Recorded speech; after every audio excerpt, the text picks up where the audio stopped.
Sajid, what have you to say? Bhagwan, please come on. Yes. And I see you are much better than before, mashallah. Yes, I have a friend I have a friend who practices homeopathy, though he's not qualified. He's practicing on you. Yes. Good. It regards a person who I believe frequently writes to you, and that is Sheikh Imaduddin Saab. Bhagwan? Sheikh Imaduddin Saab. Yes. You met him? Yes, I do my tabligh there. To him? Yes. Allah bless you. And it's a mixture of a question and an observation, and that is, he says that the translations, various translations of the Quran by the Jamaat are incorrect, and that whenever you write to him and you quote an ayat or a portion of an ayat, that it's incorrectly translated, and he constantly pointed this out to me, and I said there shouldn't be any differentiation between the translation of the Quran, because all translations of the Quran are just. I know the man. He's no authority on these things. Not authority. Yes. Though the very scholarly English people, very renowned English scholars have commented very favorably on the translations by Jamaat Ahmadiyya of the Holy Quran. And they know their subject. Not only are they masters in English, but also they are very scholarly in the field of knowledge, generally speaking. And also the Arabs have commented so well. Only recently, one of the professors from, I think, Azhar University or some other scholar, he wrote an article in which he said that according to his study, the best translation ever rendered in English so far was that of Maulvi Sherali Sahib. And he rated second again to be Jamaat Ahmadiyya translation, that is Sir Muhammad Zafrullah Khan Sahib. If he considers that he knows English better than Sir Muhammad Zafrullah, Khair Muhammad Zafrullah Khan Sahib, I think he's subconsciously trying to bring himself to par with those people. He's not. No, I mean, he says that it's correct, and yes. From that you can judge his attitude of arrogance, unfortunately. So should I continue my tabligh there, or should I refrain from it now? I don't think he's... I have interesting conversations with him. I don't think your time is well utilized or well directed. Sorry? I don't think your time is well utilized and your efforts are well directed.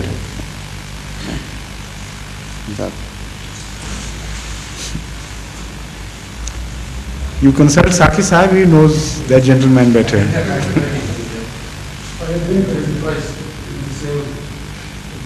In response to the second letter as well? Little incident. I was with him for quite a long time, as a matter of fact. When? 2 days back. I see. First I went in. Have you recovered? There was one thing he said continuously, one after the other. He said, well, you gave me the khutbahs and I have read them, and even I have read some books of the Prime Minister, but I am not impressed. So I said, well, it's up to you, whatever is there, people take differently. When he continued, then I said, well, there is something happened sometimes back. He said, what? I said, there was an uncle of the Holy Prophet Muhammad Sallallahu Alaihi Wasallam who was not impressed with the Holy Quran. So I don't know what shall we do in that case. He said, oh, so you make me now Abu Jahl.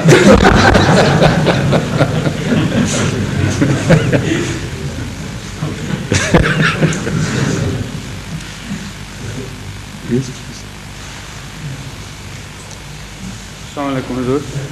Talking about late Hazrat Zafrullah Khan Sahib, his translations, and of course everybody in the Jamaat knows that. I gave the English translation of the philosophy of the teachings of Islam. Gave whom? An Englishman. Oh yes, but and it's about 6 or 7 years ago, and he read the book. He said, well, I read 2 or 3 times. He of course wanted to know a few terminologies there, but he categorically said that the English written here is of very high standard. And he was an Englishman himself. Yes, So therefore, I mean, people you don't who- have to support this statement because Yes. everybody knows. I mean, this is accepted fact. Secondly, sir, recently, yesterday, one of my patients, he's an Englishman again, and I gave him the book Jesus in Kashmir, and he told me that there is, he said, well, the Christian belief of Jesus, as he said, going away somewhere where people didn't know where he went, so to say. But this book, of course, he says that it contains a lot of sense, and he is inclined to believe that he did travel to Kashmir, and he said, well, being Christian himself, he didn't believe in that. It's just Do you taking believe further in what? in the Ascension of health. Yes, Ascension of Jesus. yes, sir. Yes. It's just in continuation of Right, Dr. right, Saif Khan's right. conversation. Thank you.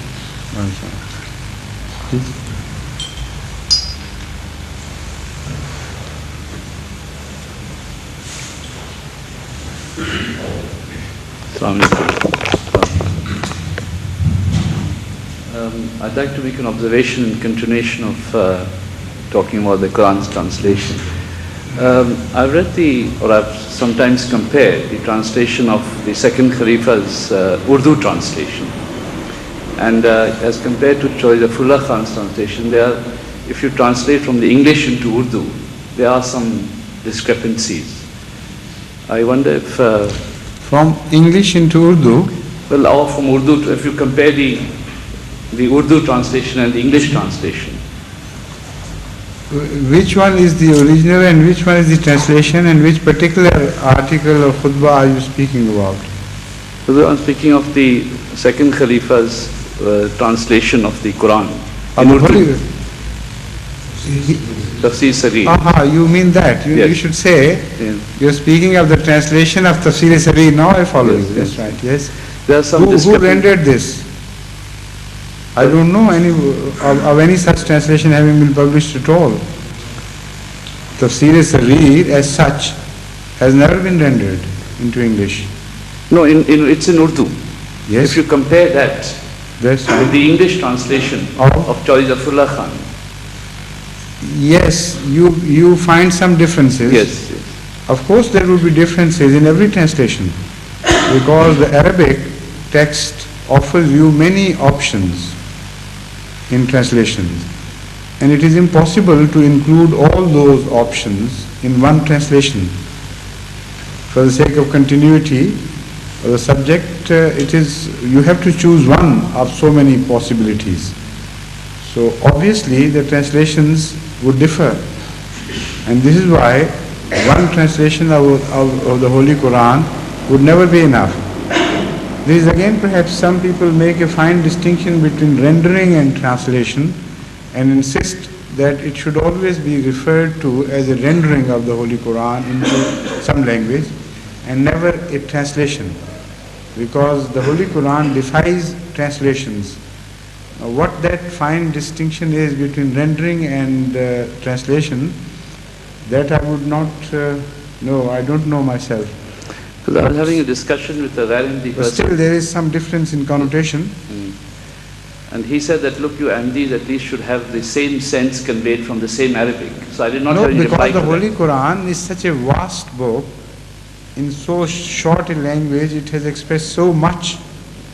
It is impossible, it's a compliment to the Holy Quran, that the words chosen are many-faceted, and each of them holds good.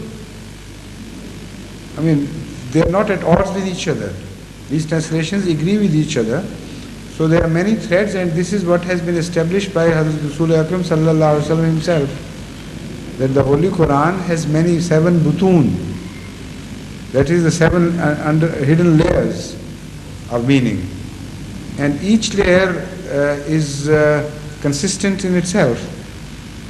So carry one sense from the start, one word. Take for instance the first verse of the Holy Quran, translated in one style, and continue translating the next verse also in the same style, you will reach the end of the Holy Quran on the same level of translation, without changing the sphere or straight half translation. You can dip lower and you can rise higher, and still you can continue doing the same thing. So there are so many possibilities of rendering each word and each verse of the Holy Quran that it is impossible for any person whoever, however scholarly he may be in both Arabic and English, to render that verse into just one way. It's impossible. Even the first verse, ذَلِكَ الْكِتَابُ لَا رَيْبَ فِيهِ, who can claim that he can render this into one single statement which nobody else can alter? So, it all depends. We were particularly discussing... If you fall into this trap, of that non-Ahmadiyya trap, then immediately they say, look here, this is Ahmadiyya translation and this is non-Ahmadiyya translation. This is why I didn't want to say anything before asking. Exactly, yes. We were particularly discussing the story of Joseph. And in that, it was sort of a little family party going on. So they're discussing that in a light-hearted manner as well. And in the English translation of Jaizafullah Khan, the second, I think it's the second translation, it was said in respect to when the lady invited her friends to come and see Joseph because he was Yusuf, and because he was very handsome and so on. In one part it says that she gave him a knife. That she gave them a knife, and when he entered, they cut their fingers. But in the other translation, it's then he said that they gnawed at their fingers. Pardon? They gnawed at their fingers. There's no mention of the knife at all. So again, the word qattana aydiyahunna has been rendered into these two different versions. And the word qattana aydiyahunna may also mean their efforts were frustrated. They themselves accepted defeat. They could not find a way to entrap Yusuf. That also, the word qattana aydiyahunna can be translated as such. And it may mean severing of the hand altogether. Faqtahu aydiyahuma is mentioned in the Holy Quran with regards to the punishment of thieves. So, how would you translate? I mean, in one single way, it's impossible. If somebody insists that the word qatta is used, which may mean severing of hands, and I insist that I shall translate this likewise, that they severed their hands themselves with the knives which were mentioned earlier in the verse. So what would you have against that? You would yet be within the rules of Arabic. And if here, according to the text and context, you prefer to translate it as not severing of the hands, but causing injury to the hands, self-inflicted injury. yes. Such a person, if you do that, I mean, you would be well within your limits, well within your rights to do that. And if somebody else prefers the third option which I have mentioned, and translated said as they found no way to succeed, their efforts were frustrated, that would also be according to the Arabic grammar.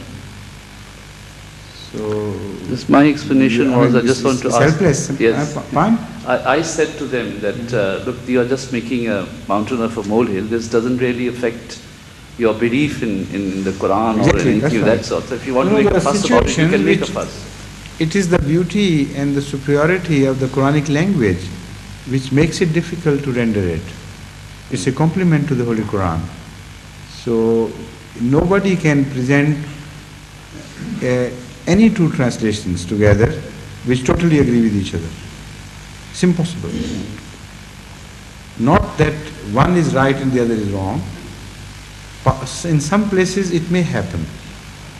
In some places, some translators may have rendered the translation so loosely, according to their own belief, that despite the fact that the Arabic would not permit it, they would still attribute certain meanings to the Holy Quran. That I cannot rule out. But in the most cases, in great majority of cases, the translations are correct despite the fact that they differ with each other. Thank you. Please.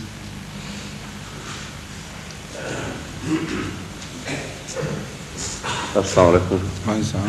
First about the translation, my practice has been I recite first the tafsir read, then in English rendering of Hazrat Maulana Sher Ali Sahib. And I agree with him, we find the translations Different in some places. They differ, but both are, as you have very kindly rightly pointed out, both are correct. The Arabic meanings are as such. Now, having said that, I would like to make an observation. Yes, please. When some weeks ago, you very kindly pointed out that some of the Sufiyas, such as Hazrat Chatra Sharif, yes, please, Baba Ghulam Farida, it was not, you see, necessary for them to have done bad, literally speaking, but they were musaddirs. So, similarly, in the days of Hazrat Masih Maud, there were some other Sufiyas. For the sake of regard, I would like to mention one such incident. Please. In our area, there is a great mausoleum of Hazrat Baba Abdullah Shah.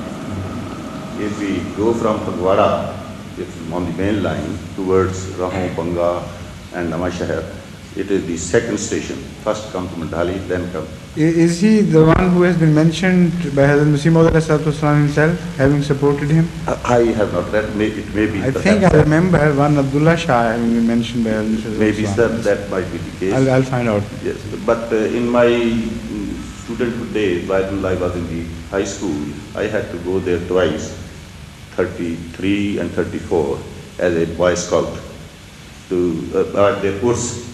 There is very big course nowadays held, and a fair is held for 15 days, and people from all walks of life and from all religions assemble there as usual. Great. And they are many more of them in those days were alive who have seen him. After having returned once from that course, you see, I inquired from my father, and because when I went there, I found that he has died in the same year as Hazrat Masih Maud, some 1908 somewhere. You see, I don't remember the date exactly. But I went back to my Banga and then inquired from my father, okay, have you seen him? Then he related me an incident that yes, once when we were on the Tabligh party, we were four of us, and we had gone to visit different villages around. And from Mukandpur, where we have got a very big community in those days, I don't know, we went straight to that village where he used this Kulthum Abdullah Shah name has been given after his death. Correct. When the station was formed, when the railway was formed. It was somewhere before his death. So it was his custom, whenever people come to ask him some muradas or see to ask for prayers and so on, he will see him from coming and will start saying something which he was thinking in his, for which he was given. As we see him once, sometimes there is strange phenomena. People from those who were non-believers or who non-Ahmadis who came, those who started talking about the things which we were thinking. Similarly, he would say, look here, they have come. Say, what is this? I am not going, she's come here to ask for me a son, and so like that he would say. The people will take a hint from him and will go away or will sit down and say. Similarly, we were passing some summer days, four of us. When we came near, so with us he was not very rude, but generally he was a bit rough. But with us he was very polite When we just reached near, so he looked at us, so then pointed out and asked, without our telling them we are Ramdi, Mirza Sahab, in Punjabi, in dialect, Mirza Sahab, aaj kal kya kar rahe hain? Then he himself... That's not Punjabi.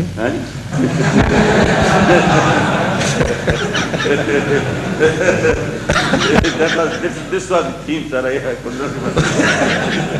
In Punjabi. Yes, all right, yes. So then he himself... Can you translate Punjabi in Urdu? Why not in English? So, sir, then he himself remarked, I can't repeat those words which my father Yes, repeated. yes. जो कुछ कर रहे हैं बहुत ठीक कर रहे हैं. I see. Then you see, then he said, he took some drink about it, then he went away. So this is what I wanted to say, that he was also one of the Musaddiqs of the same order. Jazakallah. Right.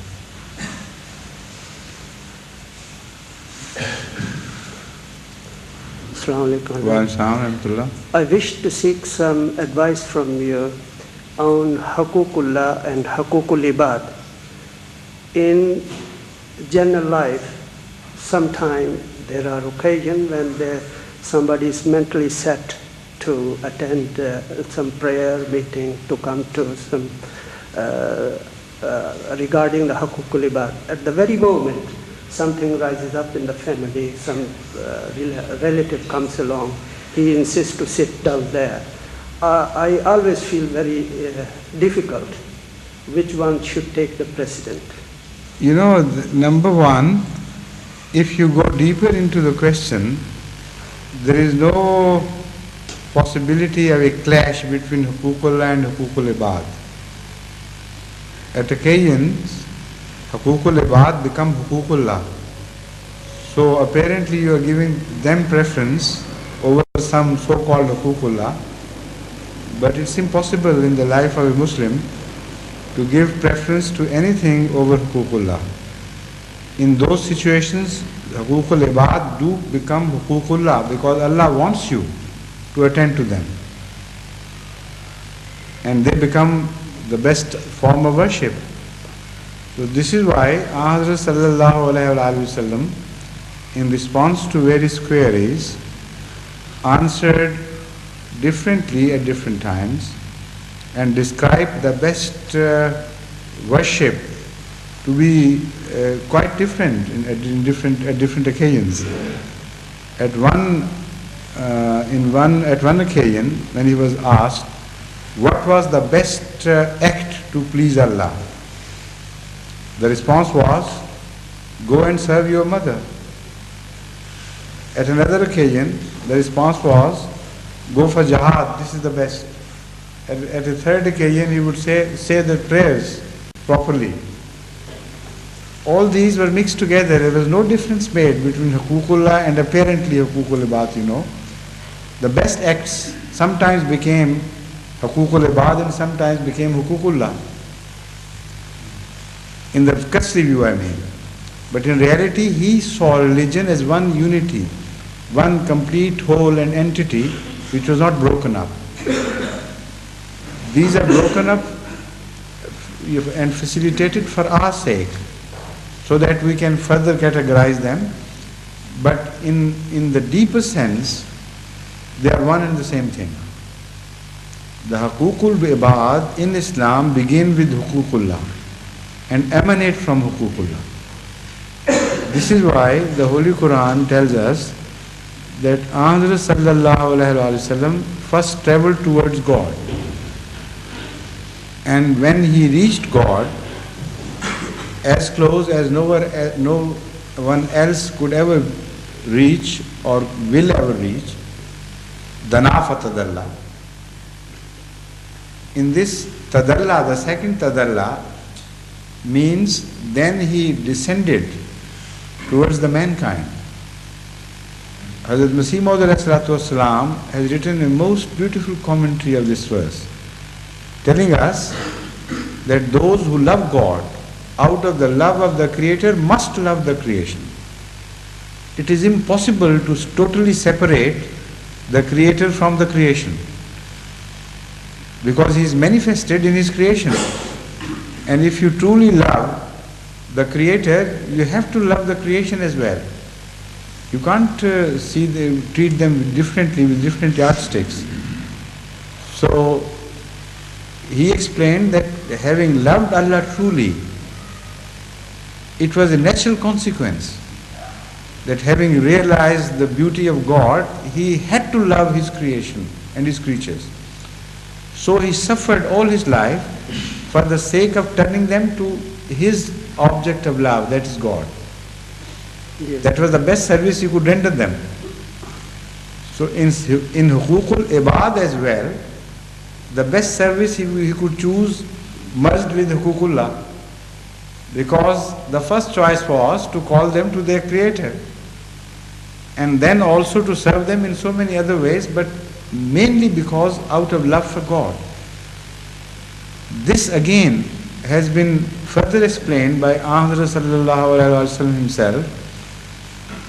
Even at the lowest rung of this relationship between man and God and man, he tells us that if you feed your wife with one mouthful with your own hand, and consider that you are doing it for the sake of Allah because He wants you to be kind to your wife, that act would become a worship.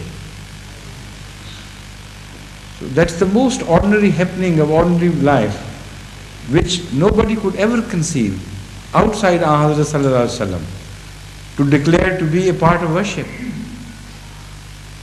This is the deepest jewel of wisdom which one attains from true knowledge, from true relationship and true conception, true relationship with God and true conception of His attributes. So here the whole thing is mingled into one, mended into one. The very act of love, which is generally rendered out of psychological compulsions, is turned into worship. So everything becomes worship in Islam if you acquire a certain attitude towards it. And there is then no clash between Huququl Ibad and Huququllah. And everything may also turn into Huququl Ibad or selfishness, even if you are praying to God and apparently doing service to God, worshipping Him. It may become an act of exhibitionism and things, or anything else but a worship. So in this context you should decide, if love of God requires you in a certain situation to remain involved in a certain engagement and apparently sacrifice the worship which is inviting your attention to itself, if your decision is correct, then this is worship. If this decision is wrong, then you have had it. Then you have preferred the worldly affairs over religious affairs. So That you is have to be a difficult. very wise man to decide on all these occasions. That was the problem. And that wisdom comes from taqwa. It is not something which you are born with. If you raise the standard of your love of God and fear depending upon that love, then you will always be guided to the right decision. So pray to God to show you that wisdom. Thank you very much.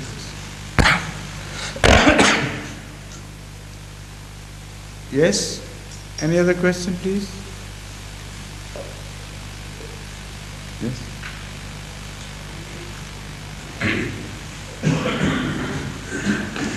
Assalamu alaikum. Assalamu alaikum. So Hazrat Masih Islam's verse that ये निशान ज़लज़ला जो हो चुका मंगल के दिन. ये तो एक लुकमा है जो तुमको खिलाया है निहार. Yes. So did it indicate to a shorter period of series of earthquakes during the time of promised Messiah, or it points to a longer period?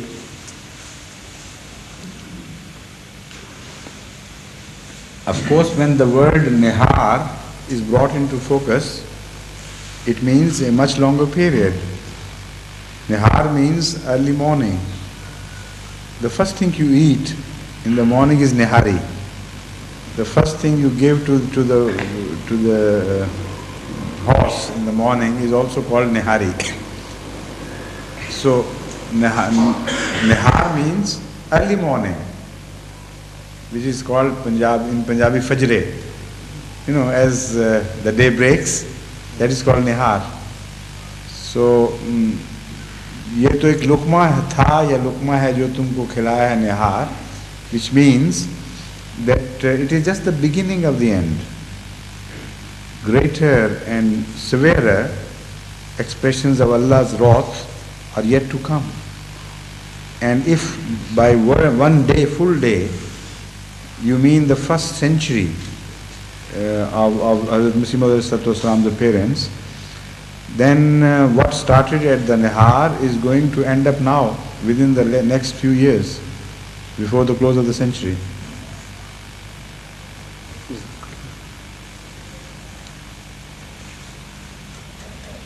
Yes, Rashid Sahib, and also Rashid Hayat Sahib is waiting his turn. His turn. So may I carry on my yesterday question, or shall I ask new question? Could I carry on from my yesterday question, please? Yes, if you have well considered it and reframed it, Yeah, I have. then you sir. can. Hazur, according to the Holy Quran, Yes. hidden treasures are known to men according to the needs of the time. Are revealed to man, That's right, yeah. Are not revealed. known to man. Yes. Sir, may I ask, is it true to say that you cannot limit the concept of the Holy Quran to a certain period of time, past, present or future? Among other things, yes. If that is so, sir, will it affect the Tafsir Kabir, Tafsir Saghir and Tafsir Kabir to any extent in the future time? Of course, it will continue to affect. It will. Could I ask next question then, please? Huh? Could I ask next question? Yes, please. Hazur, in the Holy Quran, Allah Ta'ala says, وَلَا تَبْخُسُ النَّاسَ أَشْيَاءَهُمْ وَلَا تَعْثَوْا فِي الْأَرْضِ مُفْسِدِينَ. لَا تَبْخُسُ النَّاسَ أَشْيَاءَهُمْ. Does this include religious rights of various people as well? This particular context doesn't encourage us to carry it further into that region, to extend it to religion. This particular context of this declaration does not encourage us, or permit us, I should say, to extend this meaning into religious domain.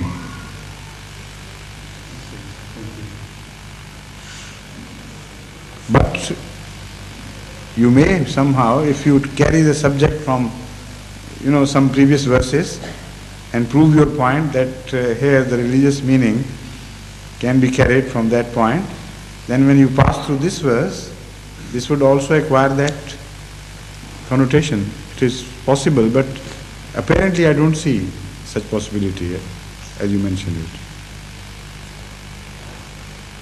Could I ask next question, please? Yes, go ahead. Only one of my non-MD Muslim, One of your non-Ahmadi Muslims. but he has asked me a question Yes. about, he has meant that question for you, sir, that's why I'm asking. According to him, he is professor of, economics in one of the universities. According to him. Exactly. I was surprised with the question. Man has conquered the seas and skies. Man has created vast complex of institutions and organizations. Man has also claimed to be deeply reflected upon the position in the universe. Yet he has completely failed to show the ability to live on earth as a good human being. He is caught in a dilemma. Hazur, what he wants to know is, you are a holy man, would you please advise him where he has gone wrong and how he can correct himself? He should demonstrate how to live best like human beings.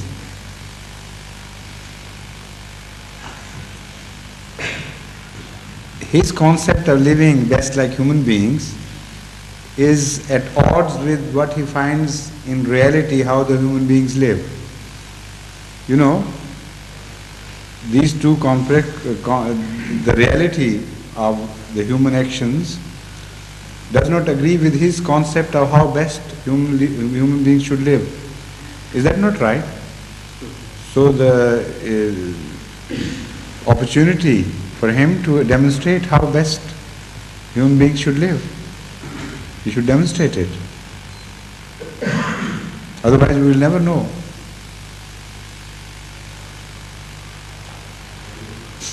Should I tell him to become MD and he will... Most welcome, yes. Is it all? You're exhausted? No, I have, but yeah. Fine? I have questions, sir, but Oh, all right. Yes, sir. Saki Sahib, come. Yes. So this is a question that needs, I think, much longer answer, but as it has come from Lajna side, I must Of course, yes. read it out. It's your duty, yes. The question is, would you kindly mention a few of the most effective ways which will help us to develop our understanding of and love for Almighty Allah? Well, this is a very vast subject he wants me to broach upon, and this is not the right forum to enter this very vast field. In fact, this is covered in every sermon somehow or the other, because everything ultimately leads to this question. All roads lead to Rome. It is good, it is correct in the worldly affairs perhaps, but in the religious affairs all roads lead to God. The religion revolves around this central idea. Yes. Everything we discuss here, even that is in answer to this question. Thank you. Yes, Bashir Yad Sahib, at last we turn to you.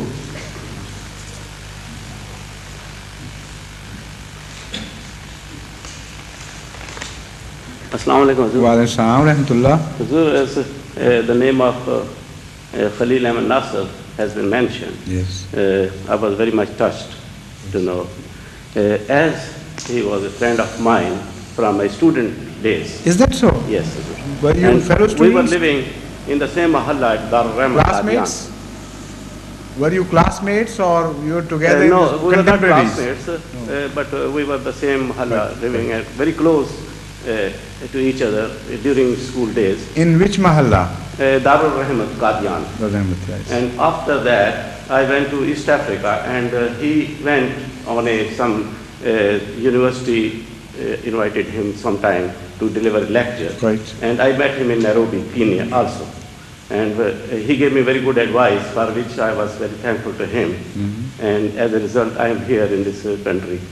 Some of the advice he gave me. I see, very good. Yes. And so I thought that we're all grateful to him for that. as I thought this is the opportunity to thank him for all Yes, naturally. he has been with me. Yes, he was a very fine man, Yeah. very, very He was very intelligent, smiling, very, extremely very helpful. intelligent and very refined. Yes, very So, refined, polished person. I wanted to say a few words Yes. because he was very nice to me. Right.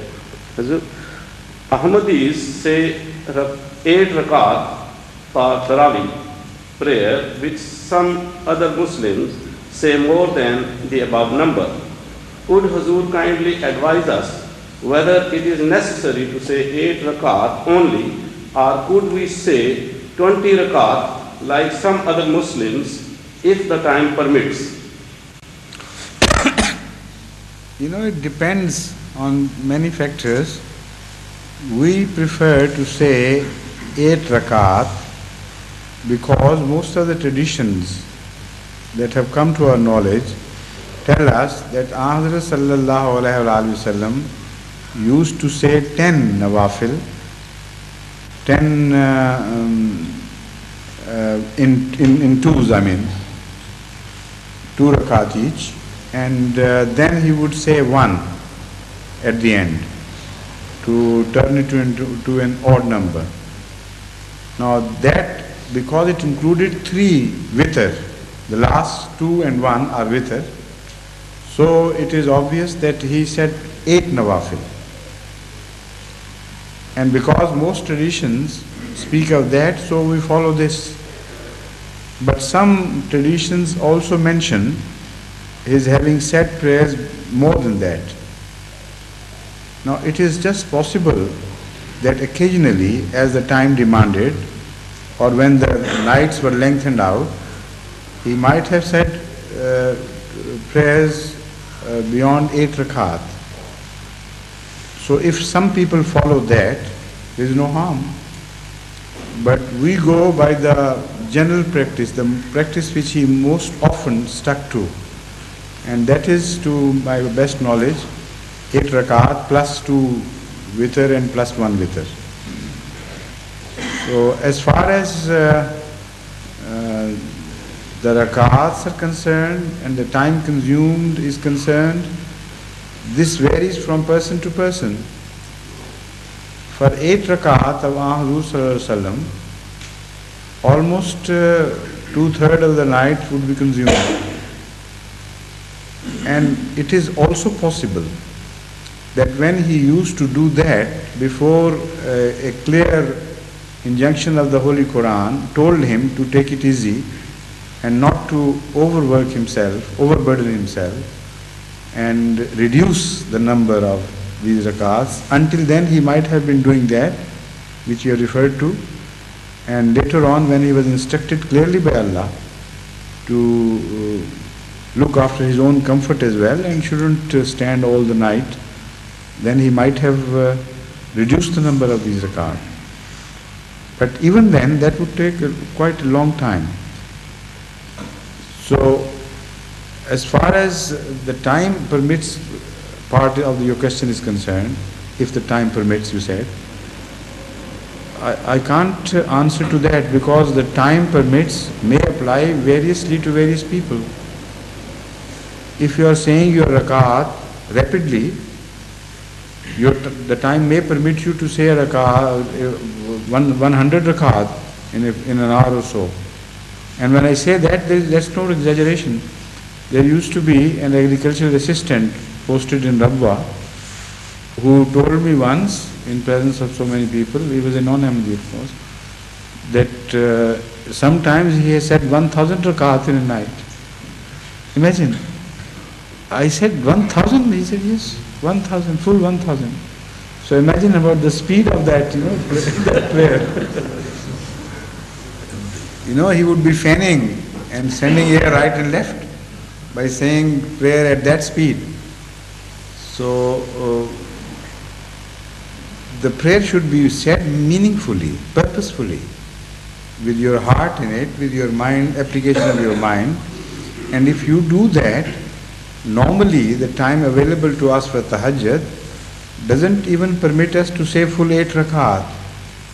We may suffice with 4 or 5 or 6 or so prior to witr.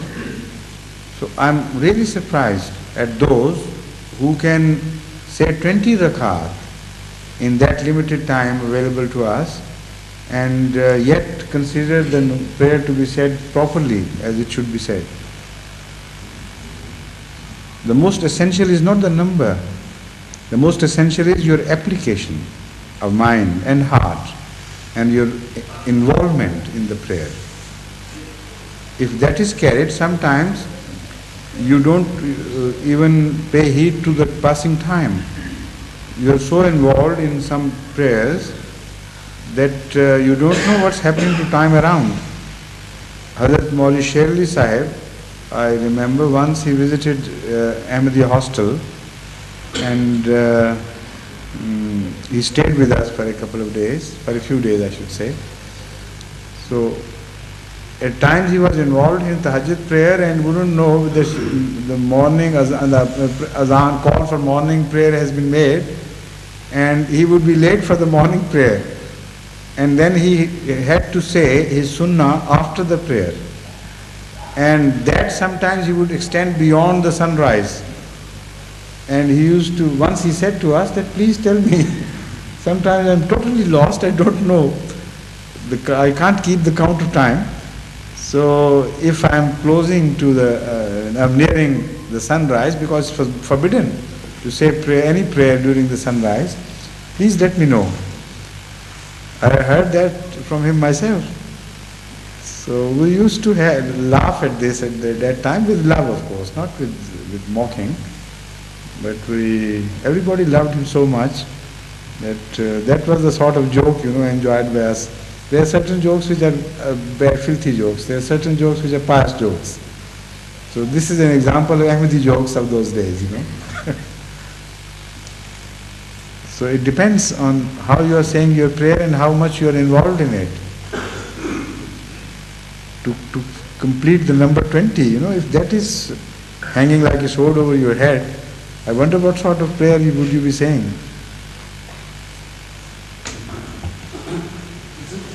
In this prayer connection, can I say a few words regarding? I was living in Mallada Rahmat Qadian, and in our mahalla, the prayer was very early. Yes. So when we missed the prayers, we used to run and say our prayer in Masjid Mubarak, with Maulana late Maulana Muhammad Sarwar Shah Sahib. He had a very long prayer. Because he performed prayer so slowly, it took so long a time that it scared some people and attracted some people who were late, who were sure that they were late. They will not have to say all the prayer behind him, catch only the end part. Once, Raja Muhammad Aslam Sahib, late Raja Muhammad Aslam Sahib, do you know him? Did you know him? Pan? Yes. Raja Muhammad Aslam Sahib was a brilliant young Ahmadi who excelled in his studies and who stood first in his ICS examinations in those days. Who lost his mental balance. Of Dar Rahmat? Yes, that's right. Yes, I know. Yes, I know. Right. When he lost his mental balance, despite that he was so clever that sometimes he would bring to shame the most learned and the intelligent people in the society by some clever device of his, some clever, mental exercise. He would conceive certain ways and means to defeat people mentally and to cut them to size and show them, look here, I can still bring you, so low. Once he did it to Sufi Bisharatul Rahman Sahib in such a clever way that he could not imagine what was happening to him. He went to him one morning after having said the prayer in that mosque, which you said was early, and knocked at his door, and Sufi Sahib was yet asleep. So he said, Sufi Bisharatul Rahman, you haven't yet said your prayer? He said, no, I haven't. He said, all right, Masjid Mubarak prayer is late, so why not try to join that prayer? And you will be still able to say prayer behind an imam. So all right, get ready so quickly and come with me. So Sufi Sahib was taken in, he got prepared very quickly and he was walking towards the Masjid Mubarak with him. And as they reached Masjid Mubarak, he said, Sufi Sahib, just wait a minute, I have to say something to Mian Bashir Ahmed Sahib. So he knocked at his door, and when he came out, he said, look here, Mian Sahib, this Bisharatul Rahman has not yet said prayer. And look at the time. The sun is about to rise, and look at this man. Bisharatul Rahman Sahib told me that he was cut to pieces, to smithereens, because a madman holding a sane person like him, and he was presented to Hazrat Mian Bashir Ahmed Sahib. Look here, this man has not yet said. He was a very intelligent man. Even in his madness, he was quite intelligent. And he was very good at repertory. Once he came and stayed with us in Ahmadiyya hostel. And not with me while I was there, but I'm talking of other boys. It had happened earlier than my period of the Ahmadiyya hostel. But it was reported to me by relatives and friends who were there in those times. So he came and stayed in Ahmadiyya hostel, and in those days he was obsessed with the question of matchmaking. So he would all day long and late into night he would discuss this question of marriages, and he would make matchmaking. That boy should be married to that girl and that boy should be married. So he wasted a lot of time in the hostel, our students and so on. So ultimately the superintendent Sahib got fed up of him. And once after morning prayer, he approached him very softly and kindly and said, "Look here, Raja Sahib, enough is enough. You are a very intelligent man, of course, and you should see that you are wasting a lot of time of students here. And also you should realize that it is against the rules of Ahmadiyya community to permit non-residents, non-students to reside in Ahmadiyya hostel. So you should better leave." So he turned to him with bloodshot eyes and said, "Look here, the Superintendent Sahib, is it an order or is it a request?" So that terrified the superintendent. So he said, "Of course it is a request." The response was, "Chalo tekiya na manzoor."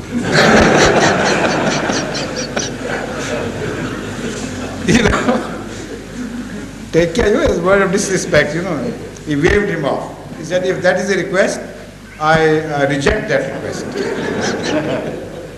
So he couldn't do anything.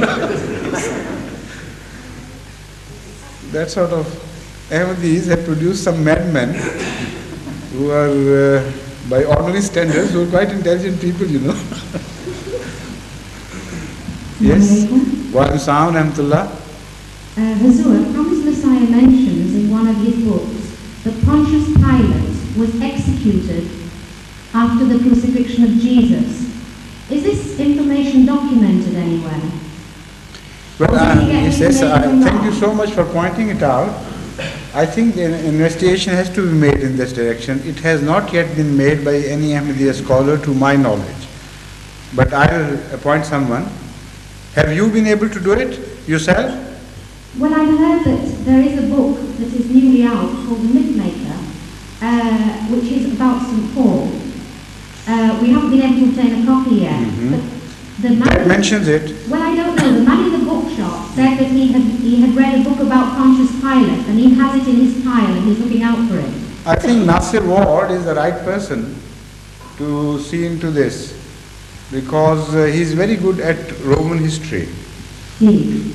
And particularly the history around the era of Jesus Christ, peace be upon him. So Saki Sahib, you better write to him or telephone him. I have a second question. To investigate this. Yes, please. I've always tried to teach that the mosque is a special place and that children should behave in a special way in it. And that if they're old enough to run about, they're old enough to remove their shoes and that sort of thing. Right. Now, in our Jamaat recently, it's been argued that if the Holy Prophet, peace be on him, allowed children to play around his head while he was doing prayers, etc., then it's good enough for us in today's... No, that has been, that tradition has been extended too far, and the whole situation has not been brought into notice. The fact is that it is nowhere said that while Ahmad sallallahu alaihi wasallam was leading a congregation prayer or any prayer in the mosque, then this happened. Nowhere will you ever find this mentioned. Alhamdulillah. So what is mentioned is this, that once while Ahmad sallallahu alaihi wasallam was in sajda, in prostration, then Hazrat Imam Hassan went over him and he very gently and kindly removed him while he was getting up. So where that happened, in what situation, that has not been explained. So this is just people's imagination. And in the mosques, no such thing should be done which should distract other people's attention. And everyone who goes to the mosque for the sake of worship has that right. Now, if somebody's children in home interfere, that is a compulsion. I mean, you can't avoid that situation. Because in homes, when you say your prayers, homes are not initially meant for prayers. They are meant for residing there and dwelling there along with the family, and the children are a part of that setup. So you can't expel them from your homes and can't take always such actions, such necessary measures as to preclude the possibility of children's interference. But in the mosque you can do, and you should do. In Spen Valley, our home is our mosque. Well, if the home is your mosque and your children are interfering with your prayers, despite the age they have reached, then I can't do anything. I can't advise you anything about it.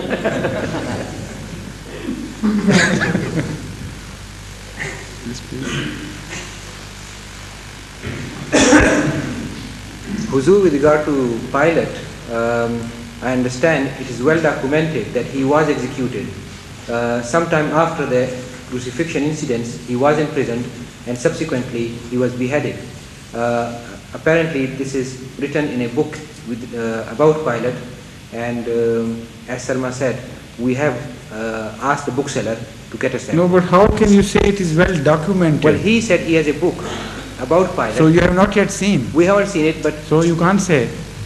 The only belief we have in this is because we know if Hazrat Masih Maud ﷺ has written, it must be true.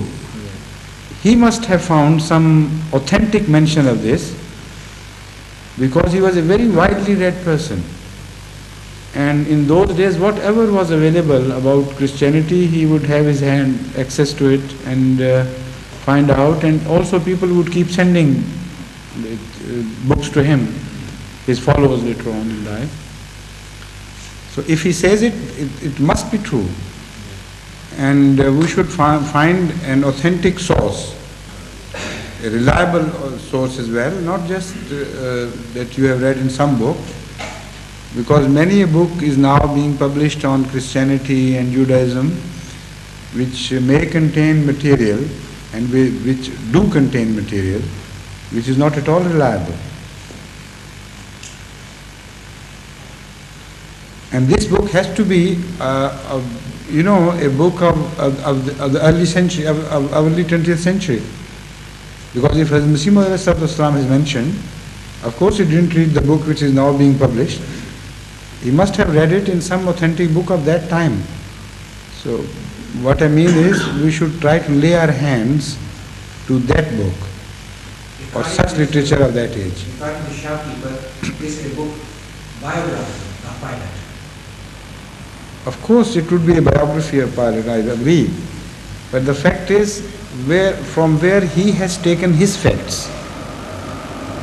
Now those facts would be relating to certain, would have been taken from certain other books.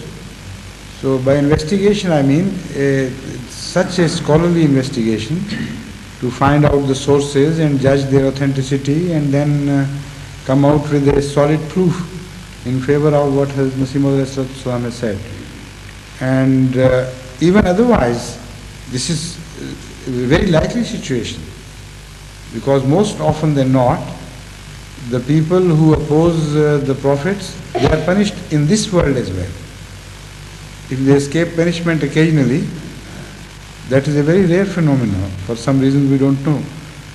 But from the known history of mankind, such people have been punished. So although Pilate had some excuse to make, but still he was not absolved of that responsibility, despite his washing his own hands. He was forewarned. He knew himself that he was an innocent person. So no excuse can justify his decision, and no washing of hands can absolve him of this great sin. So in light of all this, I can, even otherwise I should have believed that he was punished in this life as well. So it is a very beautiful reference your wife has made and drawn my attention to it. I am grateful to her, and inshallah sometime the scholar would find out exactly where it is written. When you study that book, try to find out from the bibliography the original mention, if it is mentioned there, please. Assalamu alaikum. I am referring to the incident in Holy Quran at the time of Hazrat Musa and Pharaoh. When the atrocities increased on him, he decided to move from there with his followers. They say that he crossed the Red Sea, and from that area, it is more than 50 miles in distance, and they say that when he came to cross it, water stopped both sides and he crossed. With children and women, at least it will take 2 to 3 days to cross that channel. So, is there any scientific or physical? How do you pinpoint that particular part of the river where it meets the Red Sea, that this is the place which he crossed? Because the delta is spread over a wide area, as you have mentioned. Yes. And he crossed not the Red Sea, but the delta of Nile somewhere. Now, what has been mentioned in the Holy Quran does not preclude the possibility of some of the branches of the delta yet to be traversed after this encounter which is mentioned. If it happened, it had happened, whatever was happened according to the Holy Quran, whatever happened according to the Bible as well, if it happened on the first branch, when Hazrat Musa ﷺ was going across, walking on ford, in the first branch of river delta, and Moses was drowned along with his armies, then why should the Holy Quran go on mentioning the second crossing and the third crossing and the fifth and so on? It might have taken him even 20 days. Then what? So the most important crossing was that particular crossing of a channel. And in that channel this happened.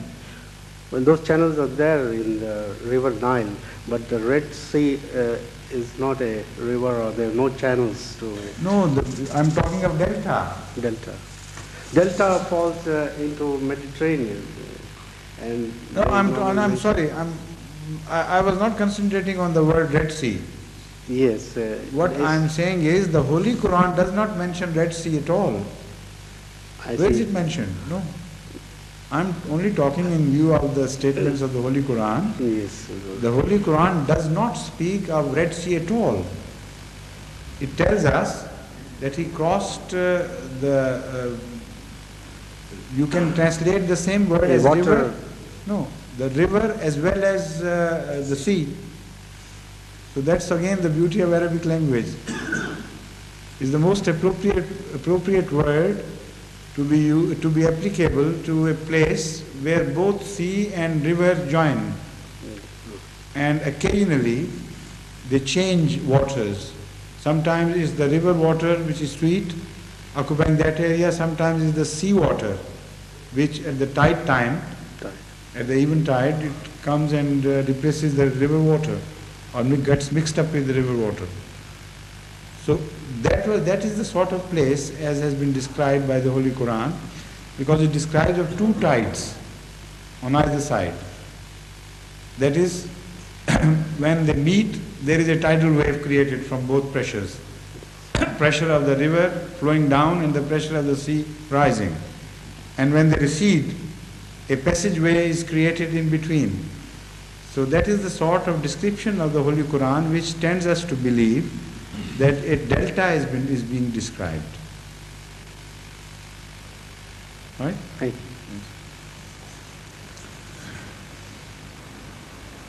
Sajid, you have said you say, haven't you? I have, but just one observation, I think, a decent clarification. Is it very essential? I would like to think so, yes. Okay. Ashraf Sahib, after he has made this essential observation, then we'll turn to you.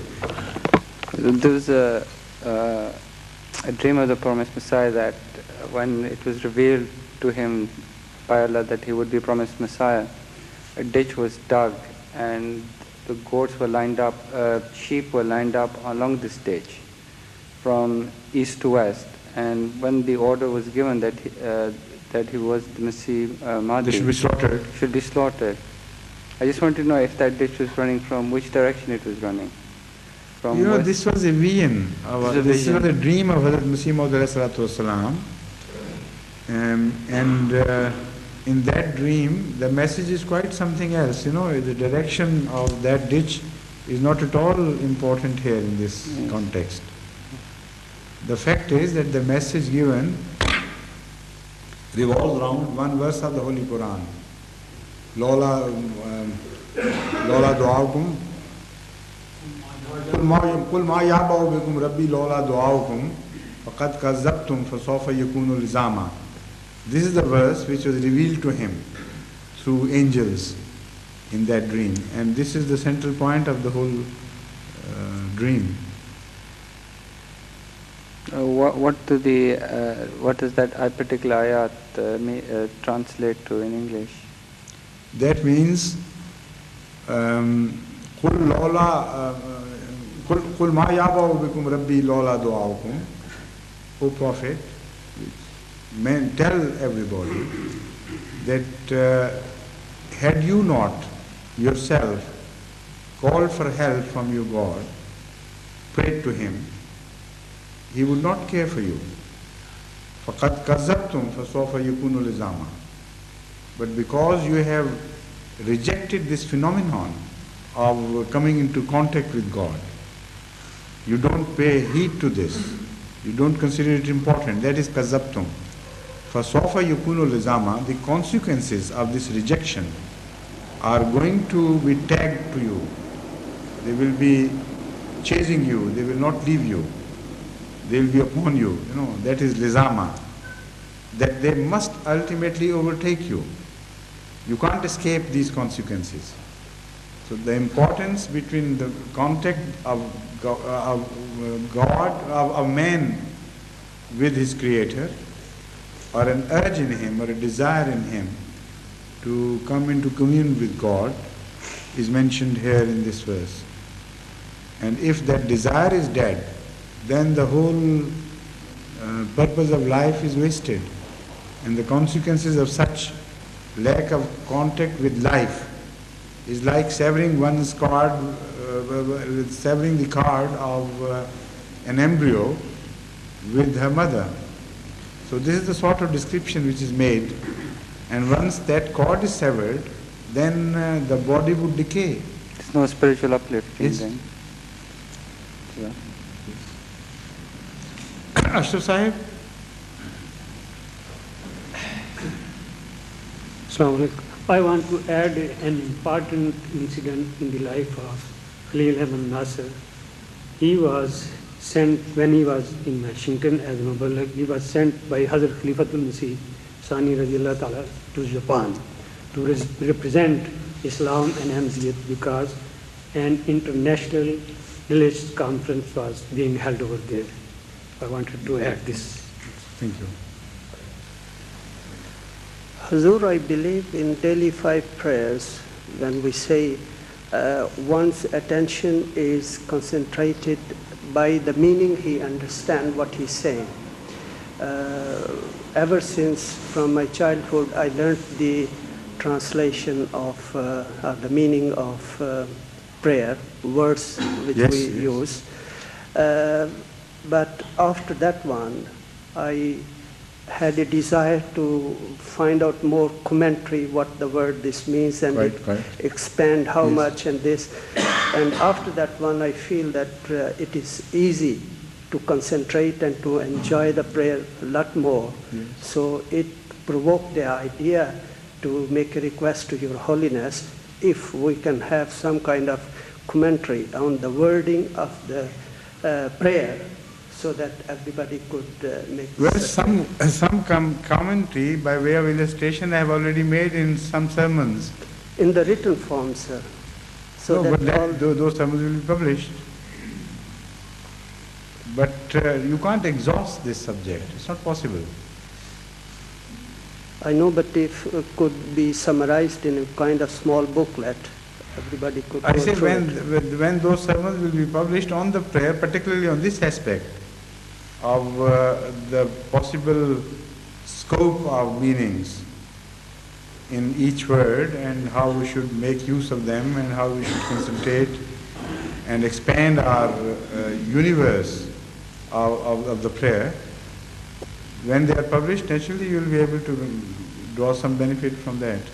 Thank you very much, sir. Inshallah, I hope. So that's all about it.